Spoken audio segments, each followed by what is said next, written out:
This morning, American-Israeli Sagi Dekelchen, Russian-Israeli Alexander Trufanov, and Argentinian-Israeli Yahir Horn have returned to Israeli soil. The Israeli prison service says 369 Palestinian prisoners were released as well. Their release is the sixth exchange since Israel and Hamas agreed to a ceasefire deal last month. Families and friends gathered around as those hostages were released.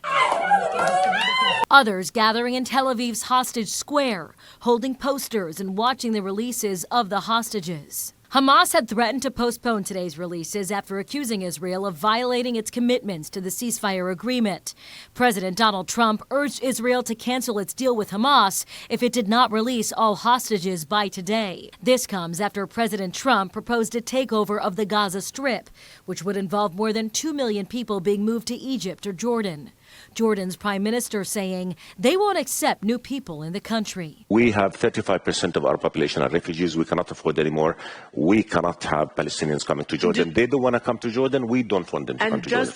Egyptian officials weighing in as well. Egypt looks forward to working on a comprehensive and just peace for the Palestinian people that ensures they stay in their homeland, taking into account the legal and their legitimate rights as well.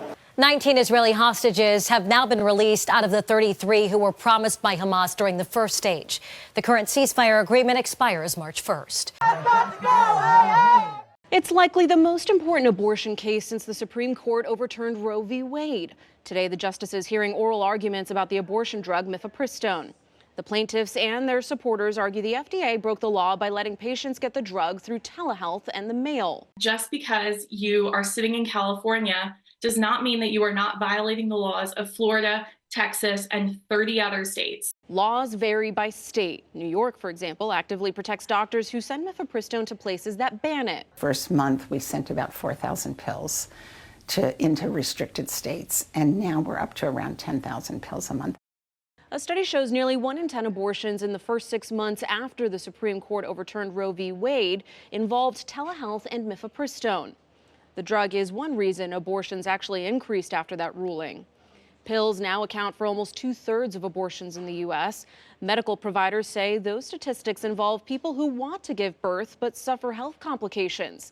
They argue obstacles to abortion put them at risk. Those delays are really scary for an OBGYN. Things tend to go bad quickly. Before we get started, I need a very special guest to come join me. Tegan, could you come on up? A big surprise for Tegan Bowden, a fourth grader at Federal Furnace Elementary School in Plymouth. Surrounded by his family, the entire fourth grade class, and his teachers, the students unboxed clues about where Tegan is going thanks to the Make-A-Wish Foundation. We have a Mickey Mouse hat. What do we think it is? Tegan has Duchenne muscular dystrophy, a neurological disease. The Make-A-Wish Foundation helping make his dream of visiting the most magical place on earth come true. Tegan and his family is going March 1st through 7th to Disney World in Florida. Tegan says he wants to be a police officer when he grows up, so a Plymouth police officer helped grant another wish. So what I made you is a little something for your broom, okay? Inside it's got our patches. This patch came off my uniform when I got on the job. And then I got you a chief's coin, a captain's coin, a detective's coin, and a patrol coin that I also designed. Tegan's classmates showing signs of love and support to their friend who says he can't wait to visit his favorite character. Who's your favorite? Mickey. The scenario is the murder of the famous board game was never solved. It's a living, breathing board game. People in Concord, New Hampshire entering a whole new world with a live and interactive game of Clue, a walking mystery. Let's consider each murder one by one. All the same rules, but with a twist. The mansion, the Clue mansion, was sold, and all the furniture within the 9 rooms of the mansion that we all know and love have been auctioned off and scattered throughout downtown Concord. The production company Right Angle Entertainment arranged a live game where participants step into the roles of beloved Clue characters, teaming up to solve a cold case with the murderer still at large. This murder was never solved, so now the butlers from the Clue mansion have called upon the descendants of the suspects, of all 6 suspects, white, scarlet, peacock plum, green, and mustard, And the players arrive at the mansion here at the Kimball House, and they actually are looking for these specific pieces of furniture in these photos. They will go to locations, businesses around downtown Concord, and they will find those actual pieces of furniture. Each clue leads to a different puzzle, and it's up to players to find out who done it. When they finish all the puzzles, they come back here. They're taken upstairs into the ballroom where they make their accusation and try to solve the crime. Organizers say the game is fun for everyone. And it's a really good time for a date night or friends or office workers or families. The game begins on Main Street in downtown Concord and will run through June 16th.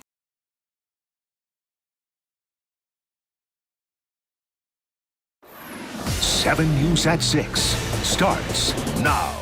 First at 7, police searching for the person responsible for an alarming assault in Cambridge. They say a masked man sexually assaulted a person in a bathroom last night, and investigators say he had a weapon.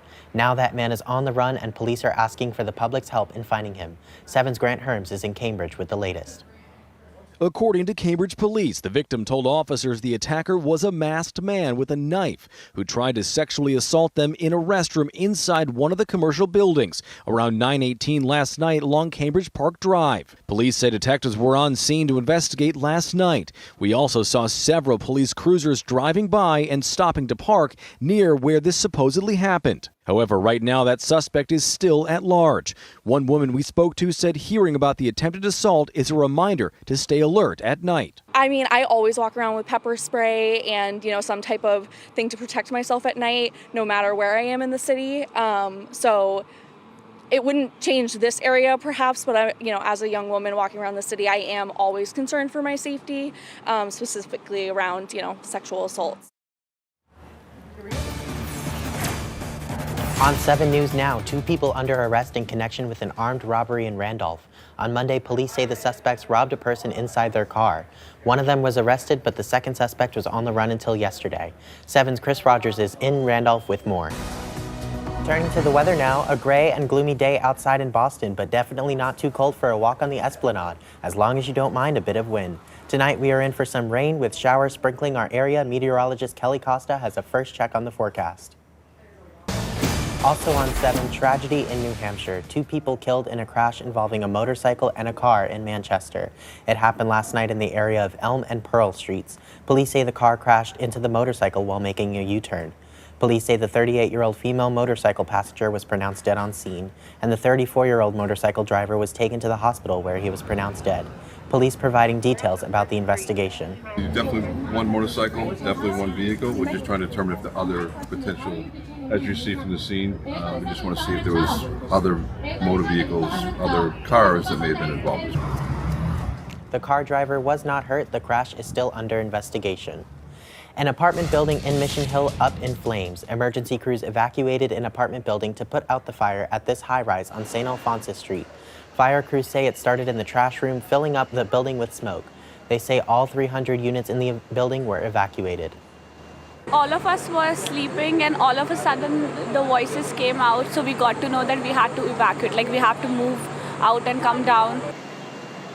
Crews say the fire has been put out and the smoke has now cleared on the upper floors. The Bruins shot at the cup coming to an end after a disappointing Game 6 loss to the Panthers. History repeating itself with Florida sending the Bruins packing for the second year in a row. It was looking like the game could go into overtime until a late game goal by the Panthers. 7's Marley Weirda has more on the finale to the Bruins season.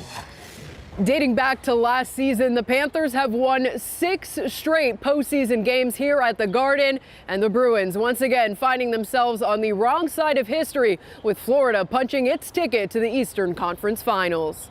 And the Celtics are chasing the championship. The second round of the NBA playoffs is entering its final set of games, and the Celtics are waiting to find out who their next opponent will be. The C's defeated the Cavaliers 4-1 on Wednesday. Next, they will take on the winner of the series between the New York Knicks and the Indiana Pacers. And whomever they play, the C's know their schedule as they continue their playoff push.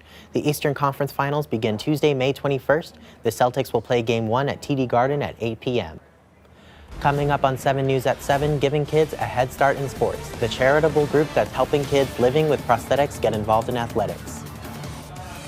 Then ahead at 7:30, a local organization looking to give kids the essentials they need to succeed. How you can help this good cause. And devastating storms in Texas taking a toll on several communities. What's ahead with more rainfall on the way?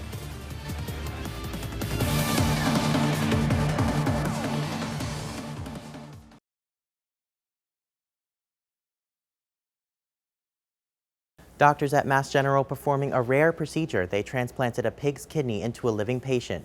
The doctors talking about the historic surgery and what it means for the future of medicine. Today, we take another critical step forward. Mass General Hospital successfully performing its second ever transplant of a pig kidney into a living person. The patient, 66-year-old Tim Andrews from Concord, New Hampshire, had been on dialysis for the past 2 years for end-stage kidney disease. Tim worked hard to prepare himself. He started exercising, he lost weight, and demonstrated an incredible level of dedication and resilience. The kidney required genetic editing to remove pig genes and add human genes. The 2.5-hour surgery on January 25th was only the fourth of its kind in the world. Andrews recovered in the hospital for a week before being released last weekend. Although he was under the weather for today's announcement, doctors say he is doing well so far. The operation went very smoothly, and the kidney started to make urine within 2 hours, within 10 minutes actually. Within 10 minutes started to make urine, and he has been doing fine without any complication whatsoever, and he's doing great. The first transplant at Mass General took place last March. The procedure extended the patient's life by 2 months. Doctors say this type of surgery serves as a model for what could be the future of treatment for kidney disease. The science is advancing. The dream of overcoming the organ shortage is becoming a reality. And this is just the beginning. 2 more pig kidney transplants are scheduled to take place later this year as part of Mass General's effort to extend the lives of those with kidney disease. It was a heartfelt reunion for a Shrewsbury man and the first responders who saved his life. Thank you doesn't begin to explain my sense of gratitude. A day of smiles and hugs as a Shrewsbury man was reunited with the first responders who saved his life. And I want to say thank you very much to all of you for everything that you do every day. I'm blessed, my family's blessed, and I will never be able to say thank you enough for what you have done. Police body cam footage from last July shows first responders rushing into Andy McIsaac's home after he went into cardiac arrest following a walk with his dogs. It took 30 minutes to get McIsaac's heart beating again. It's nice to see Andy here today. That's the most important thing. I want to give a round of applause to all the first responders. At a ceremony held Wednesday, the Worcester County District Attorney presented a team award to the 12 first responders who saved McIsaac's life. It's because of them that it made a little help from God that Andy's alive today. Their quick actions and teamwork surely saved his life. If not for them, the outcome could have been tragically different. Something not lost on McIsaac. And I'm lucky that at that point in time that team came together. So like I said, I'm going to be forever grateful because of that.